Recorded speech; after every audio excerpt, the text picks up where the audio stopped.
Bom dia, estamos com vocês e somos os amigos da cidade. Queremos que nessa manhã, uma manhã de final de semana, uma sexta-feira, que você viva uma sexta-feira como se fosse realmente uma segunda-feira, com toda a expectativa de resolver suas coisas, de começar uma boa semana, mas que assim você termine uma boa semana. Com paz no seu coração, com projetos para o final de semana, de estar junto com a sua família, junto com as pessoas que você ama, fazendo alguma coisa saudável, fazendo realmente com que o seu dia de hoje já traga a esperança de que você tenha saúde nos seus feitos de amanhã. Eu pensava agora há pouco comigo, antes de entrar na palavra de Deus com você, eu pensava que quando nós estamos numa rodovia e estamos corretamente numa autoestrada, andando na quilometragem certa, temos a nossa documentação toda em dia, o nosso carro está revisado, nossos pneus estão em ordem, nós não precisamos nos preocupar com blitz, não precisamos nos preocupar se a Polícia Federal está à frente, se está havendo alguma situação de fiscalização. Por quê? Porque estamos em ordem, estamos dentro da lei e não há perigo para aquele que está dentro da lei e está fazendo conforme aquilo que foi mandado. Mas é normal que muitas vezes que estamos em uma rodovia e que existe uma blitz, outros carros que estão vindo contrário acendam seus faróis avisando que lá na frente tem uma blitz. É muito normal isso acontecer. Pergunto eu, isso é bom? Pode ser que sim. Isso é importante? Talvez, porque a pessoa talvez acelerou um pouquinho demais e ela vai reduzir. Mas também pergunto eu, quem serão as pessoas da frente que estão sendo avisadas por aquele farol? É uma pessoa honesta, verdadeira, ou que só está no momento num pouquinho de alta velocidade e que vai precisar diminuir? Ou será alguém que está realmente transgredindo a lei?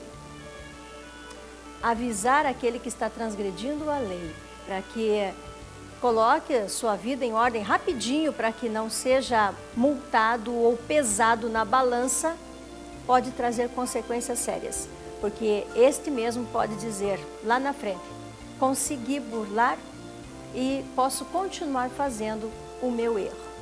Eu quero deixar esse momento para que você pense, quero entrar na palavra que nós estamos estudando juntos, que deveria ser o nascimento de Jesus, deveria ser sobre as luzes, deveria ser sobre a grande esperança do nascimento. Vai acontecer, esse momento vai acontecer. Mas ainda quero falar sobre a agonia de Jesus lá no Getsemane. Ainda quero observar com você o fato de Cristo estar agonizando e derramando o seu suor que estava como gotas de sangue, relatado no Evangelho de Lucas, capítulo 22. Quando ele dizia, se possível, passa de mim esse cálice, todavia não seja como eu quero, mas como tu queres. Às vezes nós temos missões, ou melhor, nós sempre vamos ter uma missão. Mas às vezes, quando eu digo que temos uma missão, é uma missão difícil demais e que nós não gostaríamos de estar dentro dela. Eu já passei por isso. Eu já passei por um momento que eu não gostaria de estar dentro daquele momento. Mas eu fui chamada para estar dentro daquele momento para dizer, para falar e para chorar e para argumentar e para realmente colocar o que o meu coração tinha sobre o momento vivido. Eu gostaria que outras pessoas estivessem fazendo o que eu fiz, mas não foi possível. Naquele momento eu tinha que estar fazendo. Deus estava me chamando, uma missão estava me chamando e a indignação de ver tantas coisas acontecendo que não poderiam estar acontecendo me chamou a fazer. E eu aceitei o desafio. Não foi com alegria e nem mesmo com um foguetório. Foi com bastante agonia, pensando, estou fazendo algo difícil, estou fazendo algo que não quero, estou fazendo algo que eu gostaria que alguém fizesse. Por quê? Porque realmente é necessário. Jesus veio com a missão, e a missão dele nascer era a missão de morrer. Ele nasceu para morrer. porque a sua morte, a sua agonia, era a única forma de nos dar a vida eterna. E nesse momento Jesus estava em agonia, e nesse momento Jesus estava realmente dizendo: Pai, se possível, passa de mim esse cálice. Não porque ele estava com medo de morrer, mas sim porque ele estava olhando para as pessoas e vendo que as pessoas estavam tão distantes da verdade, da justiça e da fé. Ele não estava com medo de entregar o seu corpo, a sua carne. Ele sabia que ele ia passar por isso. Mas o que era tão difícil era ver que as pessoas com quem ele estava convivendo seriam aquelas que virariam as costas para ele. Muitas coisas estão aqui dentro desse texto. Muitas coisas estão dentro desse texto do capítulo 22 do Evangelho de Lucas. A agonia de Jesus, o Getsemane. O Getsemane que talvez você esteja passando. O Getsemane que talvez você esteja enfrentando. A agonia que talvez você também esteja vivendo. Mas seja qual for o momento da sua vida, eu quero te dizer: viva a verdade, faça a justiça, busque a paz e o bem e faça o que é correto. Porque assim você realmente sentirá a paz de Cristo no seu coração e você verá aquilo que Jesus viu. Os anjos desceram até ele e o confortaram. Seremos também confortados. Este é o programa Amigos da Cidade e eu sou a pastora Jurema. Hoje nós temos um entrevistado já agendado há alguns dias e que aceitou o nosso convite e já esteve conosco na rádio também há alguns dias atrás. E nós trazemos aqui o presidente do Observatório Social de Campo Mourão, um senhor muito conhecido, empresário da nossa cidade, senhor Nelson Botega. Bom dia, senhor Nelson. Bom dia a todos. É um prazer estar aqui novamente. Prazer é nosso em recebê-lo. Eu gostaria de que, de primeira mão, o senhor pudesse colocar para as pessoas que estão nos assistindo, o que é o Observatório. O Observatório Social é pode-se dizer, uma ONG, né, composta por voluntários, que a função dele é acompanhar a boa aplicação dos recursos públicos, onde haja transparência, onde haja seriedade, e nós fazemos um trabalho sempre no intuito de procurar orientar também, acompanhar. Sempre que nós vemos algo que nós achamos que não está correto, procuramos pedindo que seja refeito ou cancelado. Quando isso não acontece, nossa função é dirigirmos ao Ministério Público, ao Tribunal de Contas, fazer as denúncias e dali em diante não mais lá nos pertence. Mas quando também isso é cancelado e essa licitação, se é incorreta, ela for cancelada, nós também damos lá por encerrado, nem comentamos isso, porque o que nós simplesmente queremos é que seja respeitado os recursos públicos. Quem pode fazer parte do Observatório? O Observatório é composto por um grupo gestor, são pessoas abnegadas, empresários, advogados, professores, aposentados, que nós nos reunimos quinzenalmente. Há tempos atrás isso era feito aberto, essas reuniões, mas todas as reuniões abertas, estava lá a imprensa, todo mundo, e o que era discutido, isso no dia seguinte virava na cidade um comentário de coisas, que ali a gente se fala sobre várias coisas, o que está certo, o que a gente acha que está errado, que podemos verificar. Então, a partir de um determinado momento, fazemos nossas reuniões fechadas. Tá? Nós temos estagiários lá que nos auxiliam, que nos ajudam, isso tudo pago voluntariamente, lá não existe recurso público. E nós fazemos esse trabalho, lutamos, e a cada 6 meses nós prestamos contas à sociedade do que nós fazemos. Tudo aquilo que foi solicitado e que foi realizado em cancelamentos, em correções, isso não é divulgado porque já foi solucionado. Nós falamos sobre aquilo que não foi resolvido, aquilo que foi denunciado, e aí sim nós expomos para a sociedade para que ela tenha conhecimento. Então, de fato, tudo aquilo que é visto, que é observado, que está com uma irregularidade, primeiro vai-se aos órgãos para que eles possam colocar em ordem. Exatamente, nada mais correto, porque nós sabemos que todas as pessoas podem, ao fazer alguma coisa, às vezes ter um engano, alguma coisa que passa desapercebido, mas se nós constatamos isso, nós procuramos para tentar resolver da melhor forma possível. Porque nós jamais queremos prender empresário, denunciar, porque nós temos uma parceria com a Receita Federal, que a empresa, que eles são nossos parceiros lá no Observatório, além de Polícia Federal, Ministério Público, Tribunal de Contas, CGU, que é a empresa que que fizer algo errado em uma licitação, nós temos o dever de informá-los. E eles têm um compromisso conosco de que irão a essas empresas fazer o chamado pente fino, que é uma fiscalização. Não queremos punir ninguém, nós simplesmente queremos que as pessoas se conscientizem de que, quando ela vende no balcão um produto por um determinado preço, por que não vender para o município no mesmo preço? Se ali ela está vendendo lá no balcão e está obtendo lucro, porque a empresa vive de lucro, nós temos que ter essa consciência também, é que nada mais justo que ela pratique esse preço. Eu sempre digo, não vá pensar o cidadão que todo político é ladrão, que todo o empresário é correto. Não, existe político sério, existe empresário malandro, juiz, advogado, em todas as classes existem os bons e os maus profissionais. Então, nós não podemos generalizar dizendo que só político, porque se existe o político corrupto, existe o empresário ou aquele que está junto com ele ali fazendo a coisa legal. Então, nós temos que ter esse cuidado também de não dizer que somente um lado existem pessoas que se beneficiam de coisas ilegais. Mas em todas as classes existe isso. A população pode fazer parte, né? Ela pode participar. Exatamente. Nós temos, inclusive, nós estamos fazendo um trabalho, nós estamos atrás de voluntários, porque nós já conversamos com a atual gestão, que está aí, a prefeita. Nós sabemos que um edital bem elaborado, ele já elimina mais de 95% das coisas erradas em uma licitação. Mas nós sabemos também que nem todos conhecem tudo. Então, por exemplo, nós podemos auxiliá-los na montagem lá de editais, de que forma? A descrição correta. Porque se vai, por exemplo, alguém vai lá pedir uma informação para mim de um produto, como se descreve, se for da minha área, eu sei como se descreve. Se não for, vamos a alguém que comercializa aquilo, que ele vai saber. Preço de mercado, nós estamos dispostos a auxiliar nesse sentido, porque hoje existem licitações que o preço de mercado, por exemplo, é 10, o preço de partida para uma licitação é 15, 50% a mais. Por que isso? Nós temos um banco de dados em nosso observatório de preços praticados no Paraná todo, e também em Campo Mourão, e nós podemos, além desse banco de dados que lá temos, também irmos ao mercado, em Campo Mourão, e analisar os preços atuais e colocar isso para que haja mais transparência. Muito bem. O senhor me falava de um evento, né? Exatamente. Nós teremos um evento amanhã, das 9h30 às 11h30, vai ser na rua Harrison José Borges, atrás da Catedral, que dia 9 de dezembro foi instituído pela ONU o Dia Mundial de Combate à Corrupção.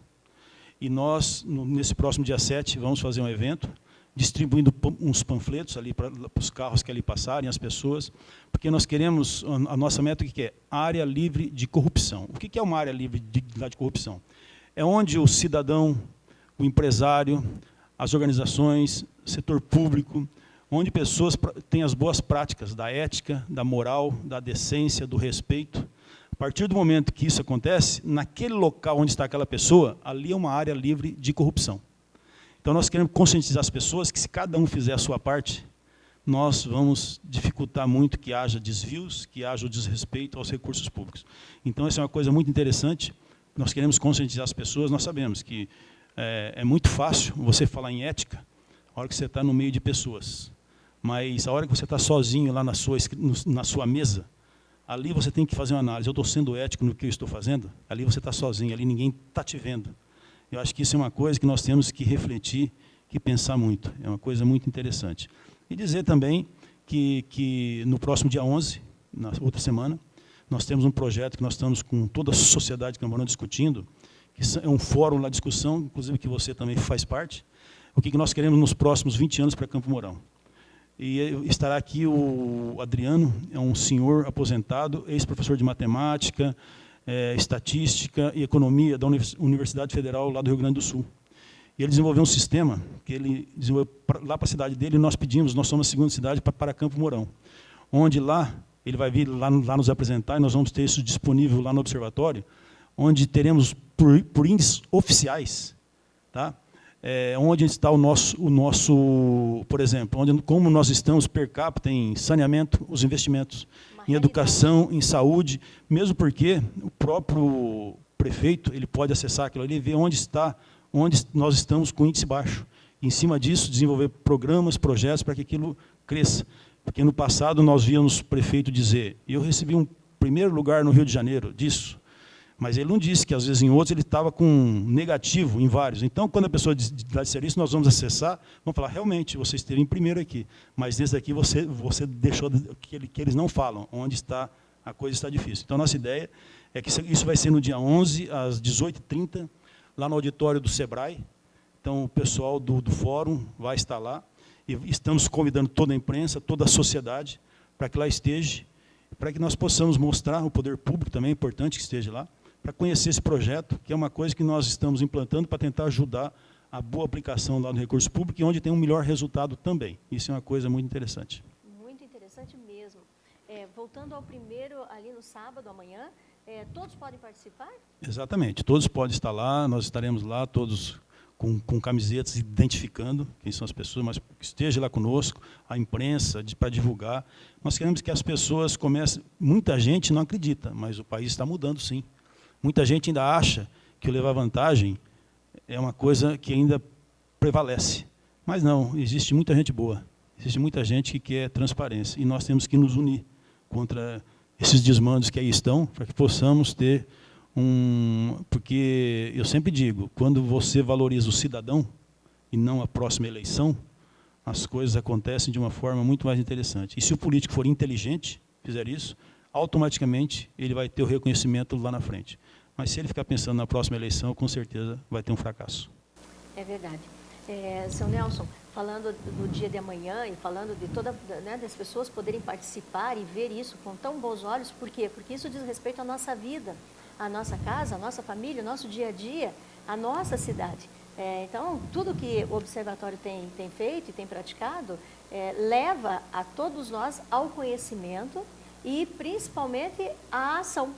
Porque, muitas vezes, as pessoas não conseguem agir, porque como eu vou agir sozinha? Mas quando não somos sozinhos, mas somos um grupo, nós conseguimos agir, conseguimos ter voz, ter ouvidos, ter visão. Eu acho que o Observatório tem sido, para nós, a população, essa visão e essa voz. Eu sempre digo que as mudanças nesse país jamais virão de cima para baixo. E sim dos municípios se organizando, propondo projetos, planos, fiscalizando, acompanhando. E isso sim nós vamos conseguir mudar esse país. São coisas para 100 anos, porque nós temos 20 e poucos anos só de democracia. A Europa tem mais de 300. Mas nós sabemos, existem pessoas que lutam contra, mas quem luta a favor, o número é muito maior.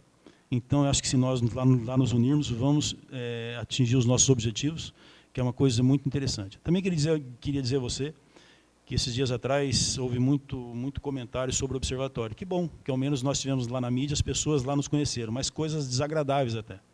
Dizer que na próxima segunda-feira, sobre uma licitação de decoração natalina, na próxima segunda-feira eu fui convidado para estar lá na Câmara, usar a tribuna livre e falar sobre esse assunto. Então, queria convidar a todos, a imprensa, que nós estaremos lá. Vamos entregar aos vereadores, à imprensa, tudo que relatado, tudo o que lá aconteceu. Inclusive, foi dito também que eu vi que o edital que foi feito pelo Observatório é um edital com valor maior. Isso não é verdadeiro, mesmo porque o Observatório ele auxiliou a Fundação Cultural a fazer um edital correto, com descrições para que quem ali leia saiba o que está sendo comprado. Nós pegamos preços de mercados e colocamos ali para que eles tivessem base de preço. Agora, quem determina quantidade, volume, não é o Observatório, é a Fundação Cultural. Então, nós vamos entregar os dois editais para a imprensa, para que ela analise um edital e outro, ver onde existe a possibilidade de se cotar o produto, onde são especificados, porque nós temos um caso, dizem, não é piada, é verdadeiro, uma cidade lá do norte do Brasil, tinha muito escorpião. E passando o remédio, o veneno, poderia matar animais, crianças. Então, eles descobriram que a galinha, o frango, ele é um predador natural. Aí o prefeito, uma cidade de 5 mil habitantes, fez uma licitação para se comprar 20 mil frangos para distribuir e galinhas, para distribuir lá para o povo, para que aquilo combatesse. Mas como a descrição foi mal feita, o prefeito, no dia tal, vai chegar todo mundo na praça, porque imagina chegar 20 mil aves vivas, onde que é por isso? As pessoas lá esperando, encostam um caminhão câmara fria, com tudo congelado. Quer dizer, descrição imperfeita, descrição incorreta. Então, isso... Deu para aproveitar que eles levaram para comer. Exatamente, mas a finalidade não era essa. Então, para você ver como uma descrição é importante numa licitação. Então, as pessoas, quando nós até nos propusemos ajudar nesse sentido, nós não sabemos tudo, mas procurando auxiliar, onde existem informações, vamos tentar orientar e juntos, para que os erros sejam menores. Não vou dizer que não vai haver erro, sim, porque ninguém é perfeito, mas com certeza serão em número muito menor. A participação das pessoas de bem, ela é extremamente interessante, porque se nós analisarmos bem, seu Nelson, quando as pessoas de bem se calam, o mal começa a crescer. Agora, quando as pessoas que têm essa boa vontade, que conseguem ter uma boa visão e começam a colocar e expressar a palavra, não atacando ninguém, mas começam a se pronunciar e a participar, como participar do observatório, participar do fórum e de outras situações, o mal começa a ficar intimidado e ele vai ter que ser repelido. É isso quando as pessoas começam a participar, isso incomoda pessoas que não têm seriedade. E eu sempre digo assim, quando uma pessoa que eu analiso que em sua vida ela tem algumas coisas que até acrescentam em mim, pela sua conduta, pela sua história, que eu admiro, se falar qualquer coisa da minha pessoa, se eu ver que eu magoei essa pessoa, eu posso até procurá-la, ver o que realmente aconteceu, se eu errei, pedir desculpa, ou então me justificar. Mas, em certos casos, eu prefiro ignorar o que se fala. São pessoas que não têm história, que não podem falar certas coisas, que não têm conhecimento, porque as leis são muito claras. A lei de transparência, a lei de licitações, a lei... Porque até disseram que o presidente do observatório não deve, não é que não pode, não deve participar de licitação. Eu digo a você que eu tenho mais de 20 empregados, pago meus impostos em dia, meus funcionários, inclusive com pessoa física, imposto de renda, IPTU, pago tudo em dia. Eu tenho uma empresa, toda empresa ela gera lucro, porque ela sobrevive daquilo, para honrar os seus compromissos também. E você, no futuro, você tem uma qualidade de vida melhor. Então, eu digo que se eu sou presidente, por exemplo, da Santa Casa, além de ilegal, é imoral. Porque lá eu sou o presidente, eu posso definir algumas coisas. Mas eu, como presidente lá do observatório, a lei me dá esse direito. Porque toda empresa que tem certidões em dia e não seja ligada a funcionário público, ela pode participar. E ninguém mais que eu quer transparência. Porque se eu estiver lá, é um motivo a mais ainda para mim exigir que a coisa seja mais correta.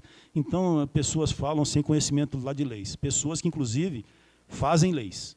Então, acho que as pessoas deveriam, como nesse país investe muito para que as pessoas leiam mais, talvez algumas pessoas voltar ao banco de escola e ler algumas leis para, ao emitir opinião, saber o que está falando. A grande verdade é que o observatório existe, mas ele não precisaria existir se as pessoas no lugar que estão fizessem o seu trabalho da maneira certa. É mesmo porque nós somos, eu sempre digo, o observatório ele auxilia, inclusive, a Câmara de Vereadores, porque uma das funções do lado do vereador, além de legislar, é fiscalizar. Mas nós sabemos, é muita coisa, porque eles têm muitos compromissos também. Mas nós, como sociedade organizada, nós queremos estar juntos para que nós tenhamos mais respeito, para que as coisas aconteçam de uma forma bem mais interessante. E você pode observar, a cada 2 anos nesse país nós temos uma eleição. Então, a mudança está sendo muito rápida e muita gente não está ali se apercebendo disso ainda. Que cada 2 anos as coisas estão mudando, o que aconteceu lá naquela passada, nessa já vai ser diferente. Então, as pessoas estão avaliando em seus candidatos outros requisitos mais, que hoje nós consideramos importantíssimos. Sr. Nelson, muito obrigada pela sua presença, muito obrigada por nos abrir todo esse espaço, que Deus abençoe muito sua vida, seu trabalho, sua empresa, sua família. E obrigada, eu digo também, por todos os Mourões, pelo trabalho que o Observatório tem feito. Eu que agradeço a oportunidade. Um bom dia. Vamos ao nosso momento da oração.